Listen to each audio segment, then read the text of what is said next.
8:00 na nang magising ako kinabukasan. Dahil siguro sa hindi ako makatulog kakaisip, at sa tahimik na pag-iyak sa kama, para lang hindi niya ako marinig. Kaya hindi napaaga ang gising ko at nang bumangon ako tumingin sa tabi, ay wala na si Oliver doon. Bumuntong hininga ako nang maalala kong hindi nga pala siya makakasama sa amin ng anak niya. Dahil kailangan daw siya ng kanyang boss. Naiintindihan ko naman kung yun nga ang totoo, pero nang makita ko noong Biyernes, kung sino ang naghatid sa kanya, ay hindi ko maiwasang hindi malungkot at minus. Hindi naman nabago sa paningin ko ang kotseng puti, at babaeng humahatid sa kanya sa tuwing uuwi siya sa amin. Tila ba isa na itong normal na nakasanayan para sa mga mata ko? Dahil noon pa man, tanaw ko sila sa dati naming bahay, kapag naririnig ko na ang busina ng kotse, at aminin ko man o hindi, nasasaktan ako. Pero habang nakakasanayan ko yun, at sinasabi sa sariling kahit 1%, ay walang-wala ako sa babae, pinabayaan ko na lang. Nagbulag-bulagan na lang ako sa lahat ng mga nakikita ko noon. Ayos lang sa akin kung hindi siya nangako, ngunit nangako siya sa anak nito na sasama siya ngayon. Na buong weekends ay kami lang ang uunahin niya. Pero ika nga nila na lahat ng pangako ay napapako. Kaya bakit pa ako aasang tutuparin niya yun?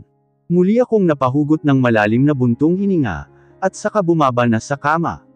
Masyado nang napalalim ang iniisip ko, at hindi ko man lang namalayan ang pagtakbo ng oras.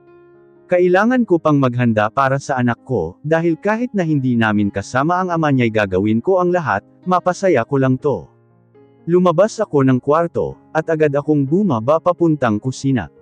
Nang makapasok ako ay nagulat ako sa nakita kong nakaupo sa hapag. Naruroon si Oliver at Owen na magkatabing nakaupo sa harapan ng mesa. Habang maraming nakahandang pagkain sa mesa, napukaw ko ang atensyon ng mga ito, dahil abala sila sa paglalagay ng iilang pagkain sa mga Tupperware na nakapatong din sa mesa. "Mama!" sigaw ng anak ko, nang makita niya ako. Tinulungan siyang makababa ng ama, at nagmadali siyang lumapit sa akin. "We prepared the foods that we are bringing to the beach po. Papa and I cooked it. Halika po, tikman nyo dahil masarap po to lahat."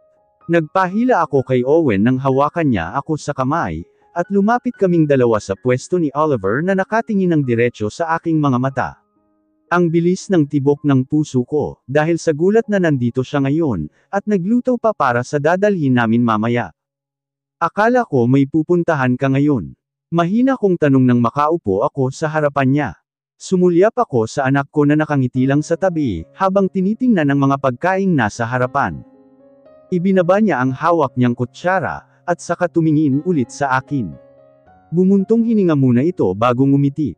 Hindi ko maintindihan pero sa oras na tanang ngumiti siya sa harapan ko, ay parang nagkaroon ng liwanag ang paligid ko, at tanging siya lang ang nakikita ko. Ang kaninang bilis ng kabog sa dibdib ko ay mas lalong dumadagandong. "I canceled my meeting. Gusto kong bumawi sa inyo," sagot niya kaya napangiti rin ako. "Salamat." Hindi ko man lubos na maintindihan, kung bakit ito ginawa ni Oliver. Masaya ako kahit sa ganitong paraan ay bumabawi siya, kahit na hindi na para sa akin, dahil alam kong hindi naman kami magtatagal dito, at kinakailangan din naming maghiwalay. Kahit na para lang sa anak naming dalawa. Kasama namin sina Nanay Asunta, at ang apo nitong si Aliana, narating namin ang dagat na malapit dito sa lugar nila. Hindi kasi namin alam ang daan papunta rito, kaya pinuntahan muna namin sila, at mabuti na lang dahil naabutan namin ang mga ta. Kaya niyaya na rin namin sila para may kasama kami. "Ang ganda po pala dito," sabi ko nang marating namin ang tabing dagat. Puti ang buhanging inaapakan namin, at ang dagat ay asol na asol. May iilang kubo at mga puno rito na pwedeng samilong, kapag ayaw mong magbilad sa araw. Oo, maganda talaga rito. Ipinagbawal kasi ng aming barangay ang pagtayo ng bahay sa tabing dagat. Minsan kasi ay high tide ang tubig dagat, at baka hindi namin mapansin na lubog na pala kami sa baha. Tumango-tango ako sa ikinwento ni Nanay Asunta. Mabuti nga yun na may kalayuan ang mga kabahayan sa dagat, dahil hindi natin alam kung kailan darating ang sakuna. Mas mabuti na tayo ang palaging handa. Napili naming ilagay ang mga gamit namin sa isang kubo rito. Gawa ito sa matibay na kawayan, at mukhang pinasadya talaga ito, dahil na rin sa nasa 10 ang nakatayong ganito. Maliit lang din ito at sakto lang para sa mga gamit namin. Mama, I wanna go the beach na po. Tumingin ako kay Owen na nakatingala sa akin, at nakanguso pa ito. Sumusulyap-sulyap din siya sa dagat. Inilagay ko muna ang hawak kong basket sa mesang nasa gitna, kung saan ang iilang gamit namin, at saka ko siya muling hinarap. Magpasama ka muna kay Papa Munak. Alam mo naman hindi ako marunong lumangoy, sabi ko at nilingon si Oliver, na nakatayo lang sa tabi, habang pinagmamasdan ang paligid.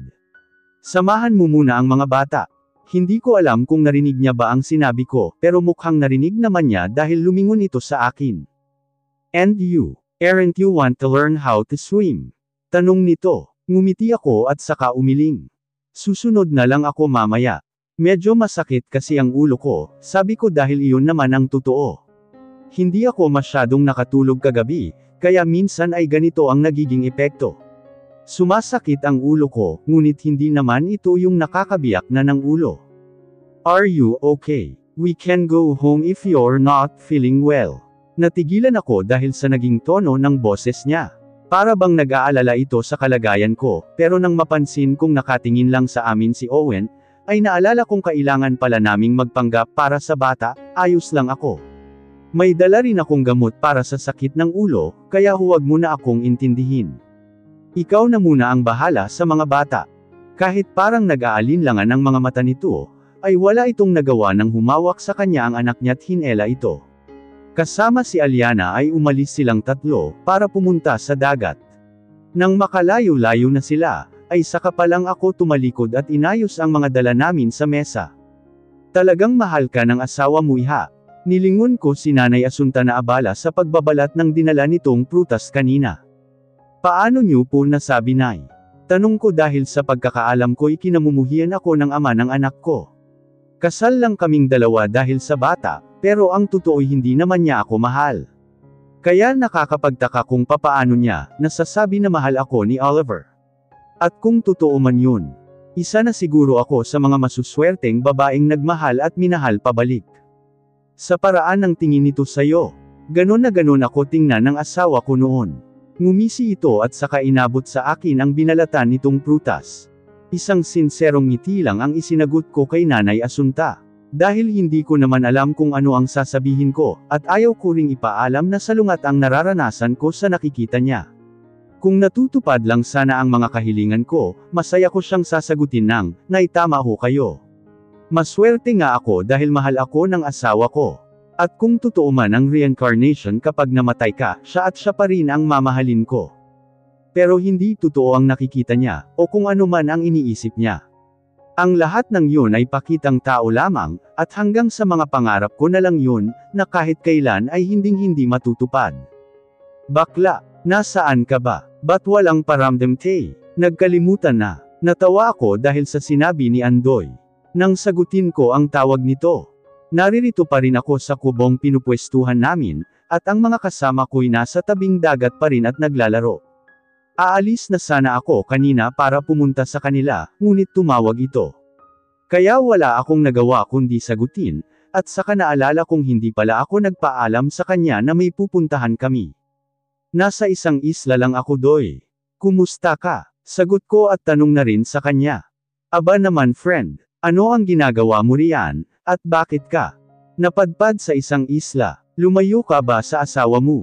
Muli akong tumawa dahil sa boses nito.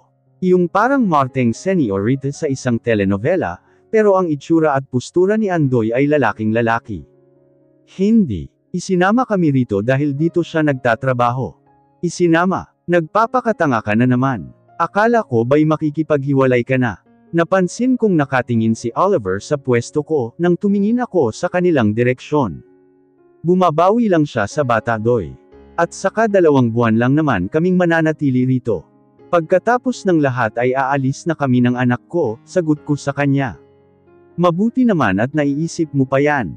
Mag-iingat kayo riyan, at kung magkaroon man ng problema, ay huwag kang magdadalawang isip na tawagan ako, sabi nito sa kabilang linya. Salamat, ang tanging naisagot ko, at hindi ko namalayan na nakalapit na si Oliver sa kubo, sige Doy. Asikasuhin ko na muna sila. Hindi ko na hinintay pa ang pagsagot nito. Dahil agad kong nang ibinaba ang tawag, at humarap kay Oliver. Ngunit agad din akong umiwas dahil sa itsura nito. Nakasuot ito ng polong asul na nakabukas lahat ng butones, at lantad na lantad ang maganda niyang hubog. Who's that? Tanong nito at ramdam ko ang diin sa boses nito.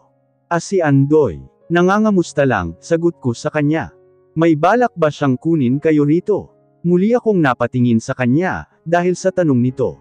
Hindi ko mabasa ang mga mata niya, dahil nakasuot na ito ng sunglasses, ngunit nakikita ko ang magkasalubong niyang kilay. Hindi alam ni Andoy ang lugar na ta, at sa kakaibigan ko iyon. Natural lang natatawag siya sa akin, dahil nag-aalala, sagot ko sa kanya. Tinapangan ko rin ang pakikipagtitigan dito, para alam nitong nagsasabi ako ng totoo. Mabuti naman Lucy, because if he tried to get you and my son here, I won't allow him. Dahil hindi pa man siya nakakaapak sa pantalan, ay lulunurin ko na siya sa dagat. Naestatwa ako sa kinauupuan ko, at hindi man lang nakasagot sa sinabi niya. Dahil agad ako nitong iniwan, at bumalik sa mga bata na binabantayan ni Nanay Asunta. Naikuyong ko ang mga kamao ko, dahil sa biglang pagsalakay ng inis sa katawan ko. Isang matalim at nakakamatay na tingin lang ang nagawa kong isunod sa kanya. Kung maaari lang napukpukan ang ulo nito ng bato, ay matagal ko nang ginawa. Bakit ba ang hirap sa kanyang intindihin yung sinabi ko? Mama let's play, sigaw ng anak ko, habang papalapit ito sa akin. Kaya inayos ko ang itsura kong nakabusangot, at saka tumayo mula sa pagkakaupo. Sinalubong ko ito ng ngiti, at lumapit din sa kanya. May daladala itong bola sa kanyang kamay. Let's play beach volleyball po. Sabi nito, habang itinataas ang hawak niyang malaking bola na stripes, yung magaan lang ito na bola, hindi katulad ng mga bola ng volleyball at basketball. Sinong kalaban natin? Tanong ko at pinante siya. Ibinaba nito ang bola, at sinundan ko naman ng tingin ang hintuturo nito. Kung saan nakapwesto si Oliver at Aliana, kasama nila si Nanay Asunta. Kami po ni Papa ang magkasama sa isang team, tapos po kayo ni Aliana ang magkasama, sagot nito sa akin. Nakuha ko naman ang ibig niyang sabihin. Kaya sinabi kong susunod ako sa kanya. Dahil aayusin ko muna ang sarili ko. Nakasuot kasi ako ng bestida, dahil sa una pa lang ay wala akong balak na maligo. Ngunit hindi naman ako makakapaglaro ng maayos, kung ito ang suot ko. Mabuti na lang dahil may dinala akong gamit. Kung sakasakaling gustuhin ko ang magtampisaw sa tubig. Isang maiklik shorts na maong at isang bra. Ayaw ko kasing magsuot ng 2 pieces, kahit na confident naman ako, kaya kung makasabayan sa iilang babaeng magaganda ang katawan. Noong nagtatrabaho ako sa bar, ay maikling maong na shorts lang ang suot ko, at isang checkered polo na itinalas sa may bandang pusod naman ang pangitaas. Hinubad ko lang ang suot kong bestida, bago ako naglakad papunta sa direksyon ni Owen. Nakita ko ang biglang pag-alis ni Oliver sa suot nitong sunglasses, at napansin ko ang pagtaas-baba ng Adam's apple nito. May narinig akong nagsigawan, ngunit hindi ko iyon pinansin. Nilapitan ko ang mga bata na abala sa pagpasapasahan ng bowlang gagamitin namin. Owen, tara na, laro na tayo, sabi ko para kunin ang atensyon ng mga ito. Kaya tumigil silang dalawa, at tumango naman si Owen sa akin. Tumakbo ito papalapit sa ama, habang bitbit pa rin ang bola. Let's play na po Papa, sabi nito at nagtatalon-talon pa. Hindi siya pinansin ng ama, dahil nakatingin pa rin ito sa akin. Alam na alam ko ang klase ng tinging ibinibigay nito. Katulad ito ng mga lalaking nagiging customer noon sa bar. Ngumisi ako at sa kaniyaya na si Aliana, para pumwesto na kaming dalawa. Naibalik lang ni Oliver ang sarili sa realidad, nang batuhin siya ng anak gamit ang bowl ang hawak niya. Si Nanay Aliana ang naging scorer naming 4. Walang net sa gitna, kaya gumuhit lang si Oliver para makita namin, kung kaninong score mapupunta kapag hindi na ibalik ang bola. Yes! Sigaw ko at nakipag-apir pa sa kakampi kong bata. Binuloten ni Aliana si Owen na masamang tingin ang ibinigay nito. Papa, galingan mo naman. Natawa ako dahil sa inis nito sa ama. Kanina pa kasi kami nakakascore samantalang sila ay wala pa. Minsan kasi ay napapansin ko ang biglang pagtigil ni Oliver, at nakatitig lang ito sa amin. I'm sorry. You're always looking at mama. I know she's beautiful but focus on our game. Matatalo tayo nito eh. Parang gusto nang maiyak ng anak ko, pero natatawa lang kaming dalawa ni Aliana. Dahil ang cute tingnan ni Owen, habang pinapagalitan ng ama. Muling nagpatuloy ang laro at sa pagkakataong ito, ay kami naman ang hindi makascore. Kaya ang ending ay sila pa rin ang nanalo. Tuwang-tuwa si Owen, dahil natalo kami. Kaya ang kasama kong si Aliana ay hindi pinapansin ang anak ko, mga batang talaga. Kumain na muna tayo bago kayo maglaro ulit, sabi ni Nanay Asunta. Kaya lahat kami ay naglakad na papunta sa kubo. Naunang tumakbo ang dalawang bata, habang nakasunod naman si Nanay Asunta sa kanila. Why are you wearing those clothes, Lucy? Sumulyap ako sa kanya saglit, at hindi ko namalayan na kasabay ko na pala itong naglalakad. Bakit? May masama ba? Tanong ko rito at binilisan na ang paglalakad. Yes, because you are attractive. Tumigil ako at lumingon kay Oliver. Dahil hindi ko masyadong naintindihan ang sinabi nito. Anong sabi mo? Muli ko siyang tinignan ng masama, pero isang ngisi lang ang isinagot nito, at inunahan ako sa paglalakad. Buong maghapon ay nasa tabing dagat lang kami. 3:00 na ngayon, at hinayaan na namin ang mga bata na maglaro pa sa buhanginan. Bumubuo ang mga ito ng sand castle, at nagpapaligsahan na naman sila. Salamat po pala sa pagsama sa amin dito, Nay Asunta, sabi ko habang kasama ko itong nakaupo rito sa kubo. Nasa kabilang banda siya nakaupo. Tumingin naman siya sa akin at ngumiti. Ano ka ba? Wala iyon. Ipinalupa niya ang kamay sa hangin, at nakangiting tumingin sa akin. Masaya ako nandito kayo, at naging kaibigan. At saka wala rin kaming ginagawa sa bahay. Isang ngiti lang ang isinukli ko, dahil wala na akong alam na sasabihin pa. Hinihintay na lang namin si Oliver na umalis saglit, at hindi ko na itinanong kung saan ito pumunta. Pero ilang saglit lang ay nakabalik na rin ito. Let's go home. Tumangulang ako bilang sagot. Nailigpit na namin ang mga dala naming gamit. Kaya nang tawagin nito ang mga bata ay agad kaming umalis. Nang makarating kami sa harapan ng bahay ni Nanay Asunta, ay muli akong nagpasalamat. Bago kami umalis at umuwi sa aming bahay, agad na dumiretso si Owen sa taas ng kanyang kwarto, nang makapasok kami. Kaya kinuha ko ang pagkakataong ito para na rin magpasalamat kay Oliver, sa pagsama nito sa amin doon. Salamat nga pala, sabi ko nang hindi tumitingin sa kanya. Nakatayo kaming pareho sa harapan ng hagdan papaakyat. For what? Sa pagsama sa amin ni Owen. Inangat ko ang tingin sa kanya at ngumiti. Responsibilidad ko iyon bilang ama ng anak ko at asawa mo. Kumabog ng malakas ang dibdib ko, dahil sa sinabi nito. Hindi ko lubos na nauunawaan noong una, ngunit agad din nag-sink in sa akin. Sige, aakyat na ako. Salamat ulit. Mabilis akong umalis sa harapan niya, at umakyat sa aming kwarto.